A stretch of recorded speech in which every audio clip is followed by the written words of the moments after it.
Hey guys, welcome back to the channel. Today we have the results for BCS Toronto that happened over the weekend. If you guys need any coaching, hit me up on Metafy. My link is in the bottom right hand corner. Hit me up on Metafy, book a session, and then we can get started. So starting with standard, we have the top 8 breakdown, and I think there's a lot of actually interesting decks. I'm not too sure if I have some of the deck logs, but we can see that there's 2 Nirvanas and 2 Shaman Kings. So I think this is the first representation of Shaman King in the West. And it's not just Asakura Yo. So we have Tauren as the second Shaman King deck in this distribution. And then we have Wankari, Bruce, Prison, and Magnolia. So I guess the only one that really sticks out is Magnolia, obviously outside of the Shaman King. But yeah, we'll get to see that list very, very soon. So just jumping into the top 4. So first place was taken by Kari, David Ma. First place was Kari. Second was Teddy Yuen with Prison. Third was Brian Yuen with Magnolia, which is very, very interesting. And then fourth place was Herv Tiav with Nirvana. We actually do have the deck list thanks and compliments to Bushiroad, so that's pretty cool. We got the deck list posted, well, the deck codes posted, so we can definitely look at the decks. So Kari and Friends, as it is, this is a very, very strong meta pick. Really nothing more to say. I think we've seen this deck over and over again. Kari with the Friends engine is really, really good. Yeah, just draws a bunch, attacks a bunch, and call it a day.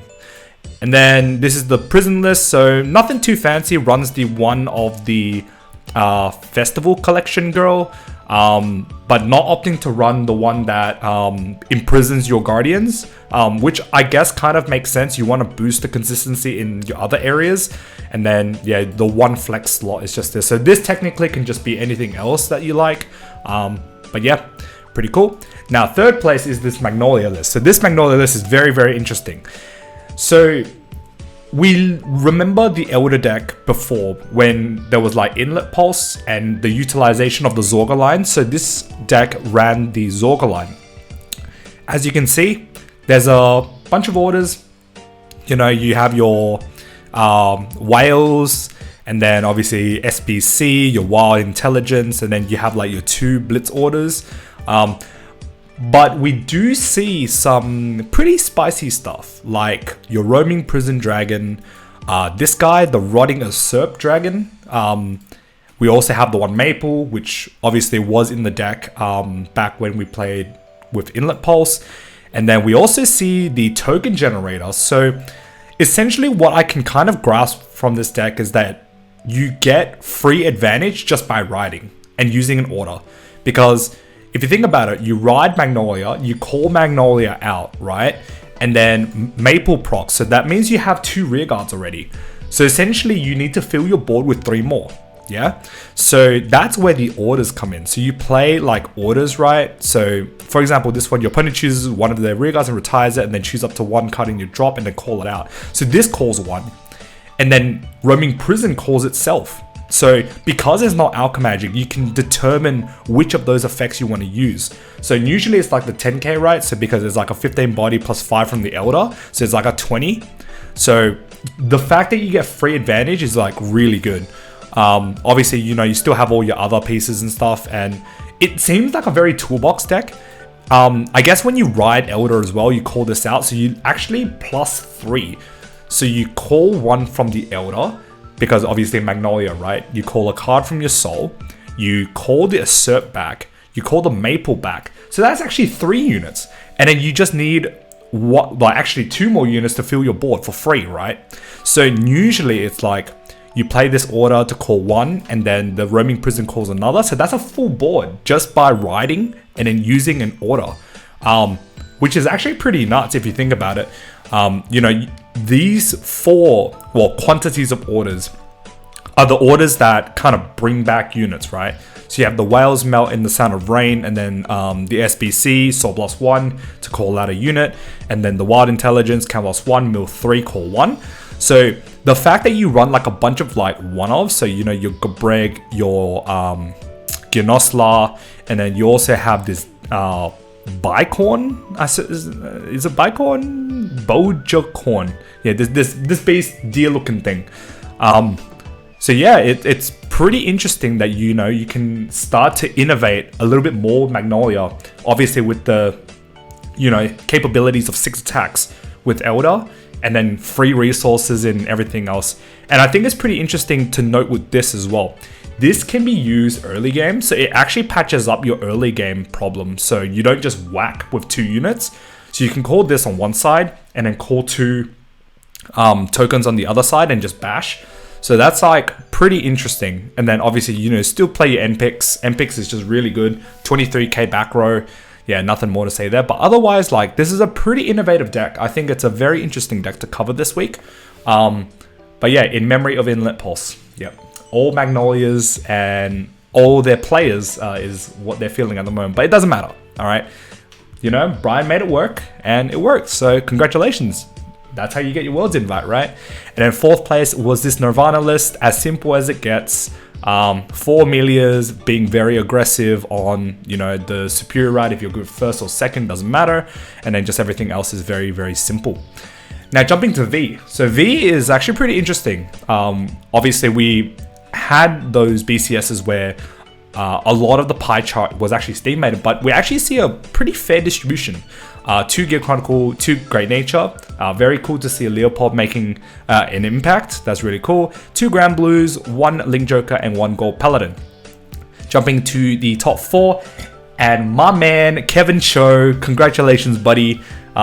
We talked many times over the last couple of weeks, and you know, you finally got it. You got 1st place, sponsored invitation to Worlds. Congratulations again. I think this is like your nine bajillion Worlds invite now.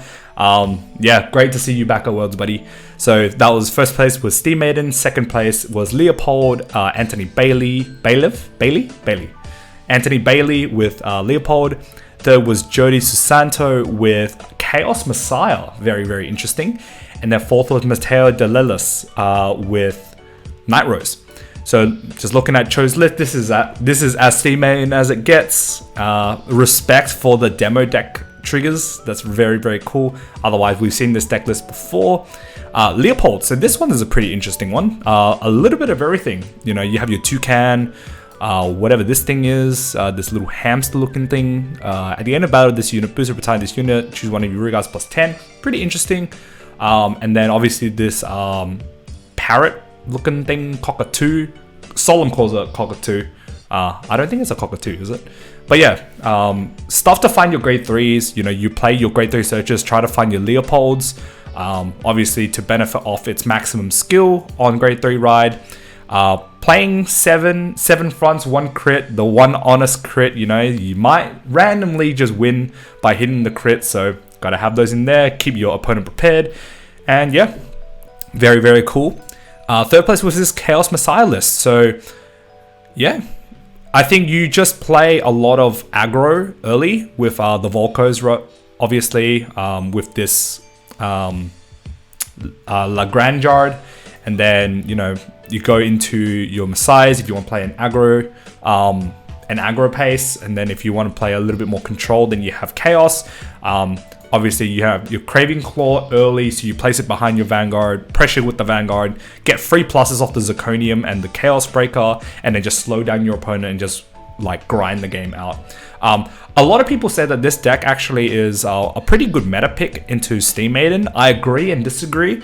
I agree that, you know, against some Steam Maiden players, it's a pretty good deck to bring.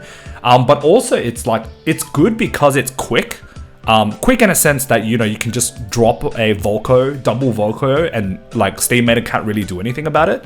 So you just like bash face within the first couple of turns, and then yeah, like you just run them out of the game. But in terms of the control aspect, I'm not too sure. Steam Maiden has a pretty reliable way to beat this, well, the chaos package of this deck. But yeah, you know, you're going into meta with like other stuff like Leopold, maybe Bermuda. Yeah, this deck definitely keeps that in check in some regard. And then 4th place was Night Rose. As simple as it gets. Your standard Night Rose stuff. Yeah, very, very cool. Now jumping to Premium.